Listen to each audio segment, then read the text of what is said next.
Every single day we're faced with moments that test our patience and rattle our calm, whether it's a traffic jam when you're already late, a co-worker's irritating habits, or your phone battery dying in the middle of an important call. Life seems full of these little battles. It's not just about these minor irritations, though. It's about how we respond to them that shapes our days and ultimately our lives.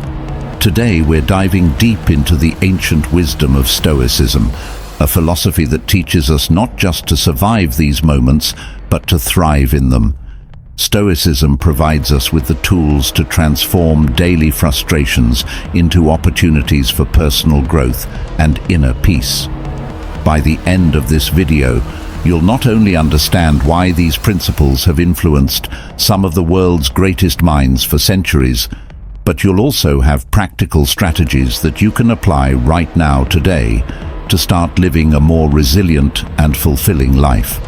So let's embark on this journey together, exploring how the calm logic of Stoicism can help us control our reactions, cultivate serenity, and bring about profound personal transformation.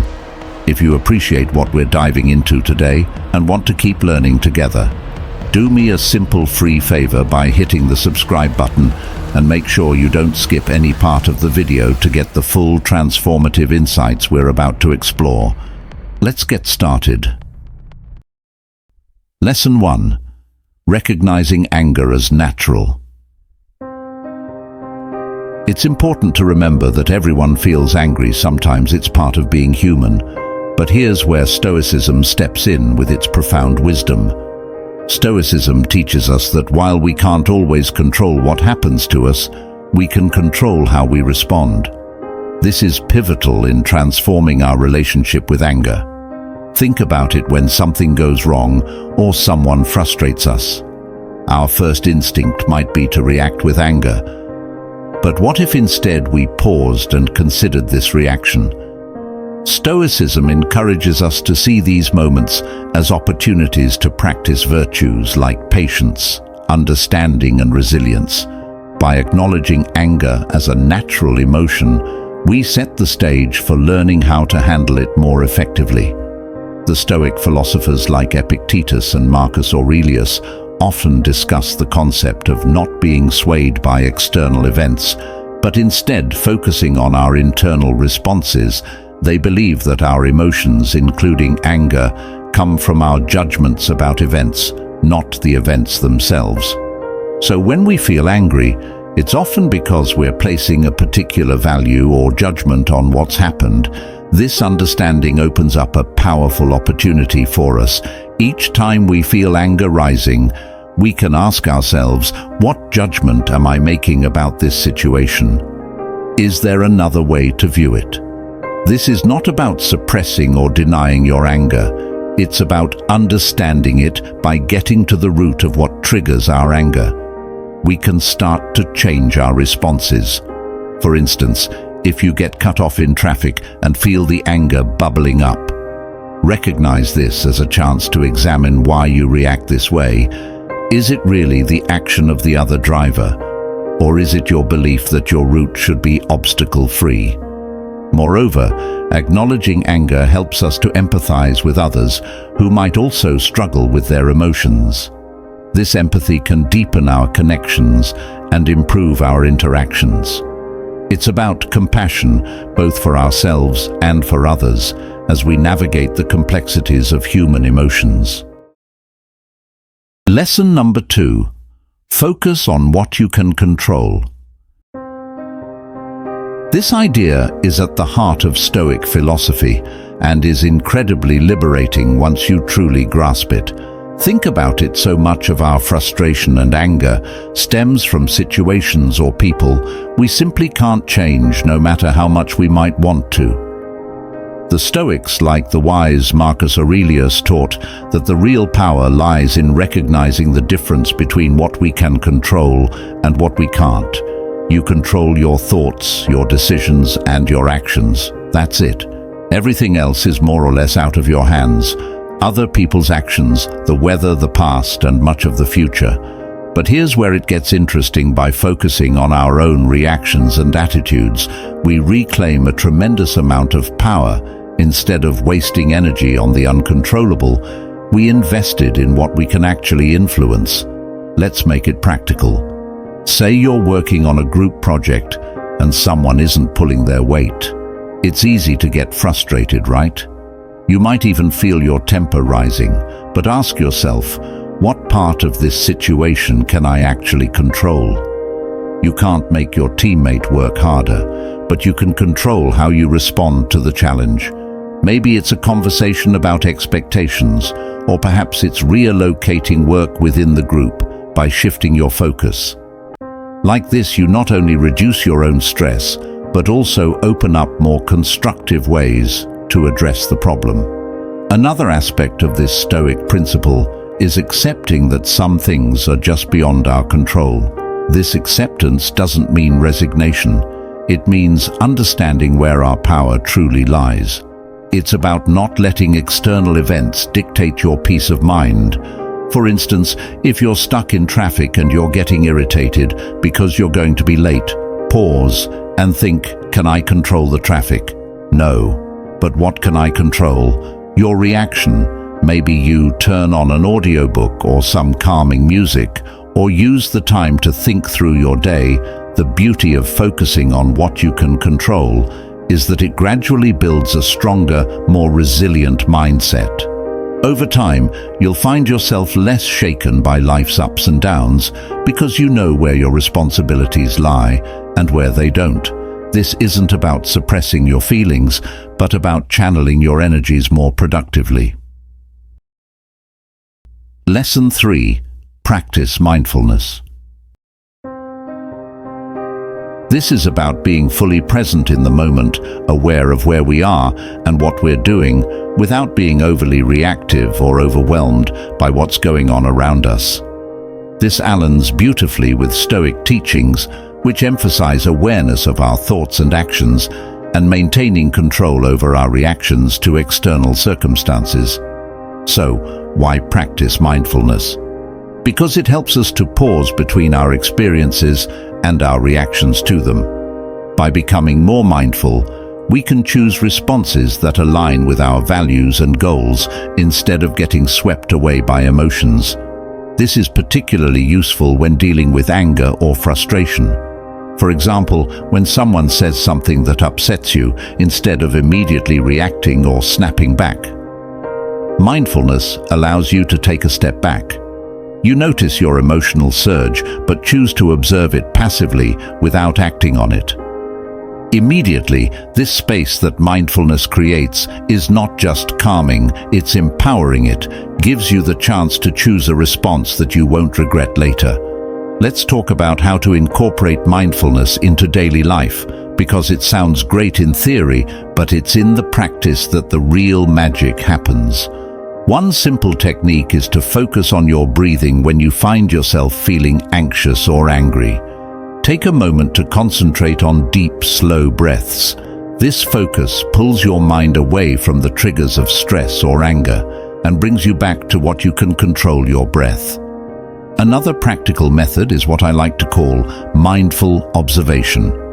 Choose an ordinary task or moment, like drinking a cup of coffee. Focus all your senses on this experience. Notice the aroma, the heat of the cup in your hands, the taste. This practice of engaging fully with the present moment can transform an ordinary experience into a richer, more textured moment. What's fascinating about this is that it trains your brain to apply the same level of awareness to more challenging situations. When anger or frustration arises, you'll be better equipped to handle it with the same focus and calm. Stoicism also teaches us about the impermanence of our experiences. Nothing lasts forever, not even our emotions. Mindfulness complements this by helping us to experience our feelings without judgment. Acknowledge that you're angry, recognize it, but also remind yourself that this anger is just a passing state. It's not who you are, and it doesn't control you unless you let it. Lesson number 4. Accept impermanence. The idea that everything changes and nothing lasts forever is a universal truth that can help us navigate life's ups and downs with more grace and less frustration. It's about understanding that our circumstances, emotions, and even our thoughts are constantly in flux, and learning to embrace this constant state of change rather than resisting it. Think about how often we get upset because things didn't go as planned. Maybe it was a job promotion that didn't come through, a relationship that ended unexpectedly, or a sudden change in our health. Our first reaction might be to resist these changes, to get angry or sad, but Stoicism invites us to look at these situations differently, through the lens of impermanence. When we truly grasp that nothing is permanent, we start to realize that our anger or disappointment is also temporary. This doesn't diminish the importance of our feelings, but gives us a more balanced perspective on them. Embracing impermanence allows us to live more in the present and worry less about the past and the future. If you know that everything is temporary, you begin to appreciate your experiences and the people around you more deeply. You don't take things for granted because you're aware that circumstances can change at any moment. This awareness can be incredibly freeing. It reduces the sting of negative events and enhances the joy of positive ones. Now, how do we practice accepting impermanence in daily life? Start by reflecting on the transient nature of your surroundings and experiences. For example, watch how the seasons change. Observe how your feelings shift throughout the day, or how your relationships evolve over time. These observations can be reminders that change is the only constant. Another way to integrate this into your life is by adjusting how you respond to disruptions or unexpected changes. Instead of reacting with frustration when something doesn't go your way, take a moment to acknowledge that this change is part of a bigger flow of life. It's an opportunity to adapt and grow. Think about a time when something didn't work out as you had hoped, and then something better came along. Often, it's only in hindsight that we see how these changes were beneficial. Stoicism doesn't just ask us to accept impermanence, it encourages us to find strength in it. Each change and ending is a chance to practice resilience and flexibility. By fostering this mindset, we not only cope with life's challenges more effectively, but also learn to move through them with a sense of peace. Lesson 5. Understanding your emotions. The Stoics believe that becoming aware of the root causes of our emotions could lead to greater self-mastery. When we understand our emotions, we are better equipped to respond to life's challenges in ways that are aligned with our values and goals, rather than simply reacting out of habit or impulse. Every emotion we experience, whether it's anger, joy, sadness, or fear, is triggered by our perception all around us. For example, if you feel angry when someone interrupts you while speaking, it's worth exploring why. Is it because you feel disrespected? Or perhaps it reflects a deeper insecurity about your voice being heard. By digging into these questions, you can begin to understand not just your reactions, but also the beliefs and values that underlie them. This understanding is crucial because it gives you the opportunity to change your perceptions and, consequently, the way you feel. Lesson number 6. Develop patience. Stoicism teaches us that our emotions are predicated on our judgments. The good news is that judgments can be examined and changed. So when you feel a strong emotion, try to step back and ask yourself, what am I believing right now? Is this belief true? Is it helpful? This kind of questioning can be very powerful. It allows you to shift your perspective and choose a different emotional response, one that serves you better. For instance, if you're feeling anxious about a work presentation, it might be because you believe that you must perform perfectly in order to be respected. But is this really true? Likely your colleagues value your effort and sincerity more than perfection. Recognizing this can alleviate some of your anxiety and help you approach the situation with more calmness and confidence. Practically speaking, journaling can be an incredibly effective tool for understanding your emotions by writing down what you feel and exploring why you feel it. You can uncover patterns and triggers that you might not be aware of. Otherwise, this reflection not only helps in the moment, but also builds a sort of emotional intelligence over time that can make you more resilient and adaptable. Another approach is to discuss your feelings with someone you trust, a friend, a family member, or a mentor. Speaking about your emotions can provide new insights and perspectives that you might not have considered. It's often through dialogue that we come to new understandings about ourselves and our relationships. Embracing the Stoic approach to emotions isn't about suppressing what you feel.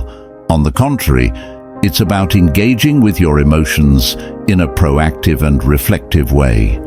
It's about taking control of the narrative of your inner life by understanding your emotions. You're not just reacting to the world, you're actively shaping your experience of it. Stoicism teaches us the value of patience not just as a way to endure, but as a method to transform our experiences. Patience, according to Stoic philosophy, isn't just about waiting. It's about how we behave while we wait. It's about maintaining our composure and dignity in the face of life's delays and challenges, understanding that these are often outside our control in our daily lives. We encounter countless situations that can trigger impatience, from a slow-moving line at the grocery store to a traffic jam or a delayed response from a colleague. Our first instinct might be to feel irritated or stressed. But here's where Stoicism comes into play. It encourages us to see these moments as opportunities to practice virtue. Every instance of delay is a chance to exercise patience, to reinforce our ability to stay calm and collected. So how can we develop patience in practical terms? One effective approach is to adjust our expectations. Often, our impatience stems from a mismatch between our expectations and reality. If we start by acknowledging that delays and obstacles are natural parts of life, we're less likely to get upset when they occur. This doesn't mean lowering our standards, but rather aligning our expectations with the fact that the world won't always operate according to our preferences. Another key method is to use the moments of waiting as opportunities for growth and reflection. If you're stuck in traffic, instead of fuming over the delay, you can turn it into a valuable time. Listen to an audiobook, practice deep breathing, or simply reflect on your day. This shift in perspective turns a frustrating situation into a productive or relaxing one. Practicing mindfulness is also a powerful ally in developing patience. By being present in the moment and fully engaging with it, we can distance ourselves from the feelings of urgency and restlessness that often accompany. Waiting mindfulness helps us cultivate a peaceful state of mind that buffers us against the stirrings of impatience. Stoicism not only advocates for patience, but also for understanding the impermanence of our current state. Remembering that this too shall pass can help us endure unpleasant situations, whether it's waiting for a delayed flight or enduring a long recovery from an illness. The knowledge that it is temporary makes it more bearable. Finally, celebrating small victories is crucial in developing patience. When you manage to stay calm during a situation that would normally make you impatient, acknowledge and reward yourself for this achievement. This reinforces the behavior and makes it more likely to become a habit. Lesson number 7. Practice forgiveness. This is one of those transformative experiences that not only changes the way we relate to others, but also profoundly affects our inner peace. Forgiveness, in the Stoic sense, is not about condoning wrongdoings or forgetting the harm done. It's about freeing ourselves from the emotional burden that comes from carrying grudges. Forgiveness requires a strong sense of self-awareness and control over one's emotions, qualities that Stoics strive to develop. It involves recognizing that our anger and hurt, while natural and valid responses to perceived injustices, are ultimately within our control. This doesn't mean that the process is simple or immediate. Forgiveness can be challenging. It often requires a deliberate, concerted effort to let go of deep-seated feelings of injustice. Consider the power that comes from deciding not to allow someone else's actions to disturb your inner tranquility. This is the essence of Stoic forgiveness. It's about making a conscious choice to not let past actions continually affect your present state of mind. This decision helps you reclaim your emotional energy and focus it on more constructive pursuits that align with your values and goals.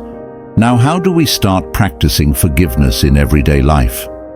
It begins with the recognition that all humans are fallible, ourselves included. We all make mistakes, sometimes out of ignorance, sometimes out of malice. Reflecting on our own shortcomings can help us develop empathy towards others, making it easier to forgive. Another Stoic practice is to consider the bigger picture. Often the things we hold on to are not as significant in the grand scheme of our lives. By focusing on our long-term well-being, which is bolstered by peace and harmony, the immediate sting of grievances can be mitigated. Practicing forgiveness also involves actively reframing our narratives instead of viewing yourself as a victim, which can perpetuate feelings of anger and helplessness. Try to see yourself as a survivor or even a hero of your story, one who has overcome challenges and emerged stronger. This shift in perspective not only facilitates forgiveness but also empowers you in your life's journey. Moreover, engaging in meditation or mindfulness exercises can assist in the process. These practices help calm the mind and provide the space needed to process emotions more rationally and less reactively. As you sit quietly and focus on your breath, allow thoughts of forgiveness to enter your mind, picturing those you feel have wronged you, and imagine sending them thoughts of goodwill. This doesn't mean you accept the wrong, but you are choosing to release its hold over you. Finally, it's important to understand that forgiveness is a process, sometimes a lengthy one. It doesn't happen all at once, and that's perfectly okay. Each step towards forgiveness, no matter how small, is a step towards a freer, more emotionally balanced life. Lesson number 8. Practice self-control. At its essence, self-control allows us to pause before reacting, giving us the time to consider whether our impulses align with our long-term goals. For instance, if you're trying to lead a healthier lifestyle, self-control is what helps you choose not to eat that late-night junk food in emotional situations. Self-control helps you hold back a harsh word or an angry reply, preserving relationships and maintaining peace of mind. How can we strengthen this essential skill? One effective Stoic practice is to regularly reflect on our actions and their consequences. This could be as simple as taking a few minutes each evening to think about the choices you made throughout the day. Were there moments when you lacked self-control? What triggered it? Understanding these patterns is the first step towards managing them. Another powerful technique is to set clear personal rules for behavior based on your values. Stoicism teaches us that living according to rational principles is key to a good life by setting and following your own rules. For example, not checking your phone during meals or limiting time spent on social media. You exercise self-control in ways that directly improve your daily life and well-being. Visualization is another tool that can be incredibly helpful before entering a situation where you know you might be tempted to act impulsively. Take a moment to visualize yourself handling the situation with calm and restraint. Imagine the satisfaction you'll feel from acting in accordance with your principles. This mental rehearsal can make it much easier to keep your cool in the heat of the moment. It's also beneficial to gradually increase your tolerance for discomfort, which is a big part of what self-control is all about.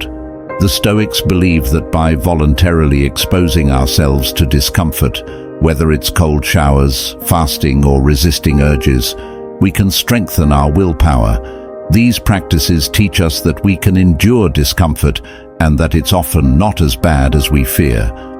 This realization directly feeds into our ability to exercise self-control in more complex emotional or social situations. Lastly, remember that practicing self-control is a journey, not a destination. There will be times when you falter. That's just part of being human. What matters is that you recognize these moments, learn from them, and continue to strive for improvement.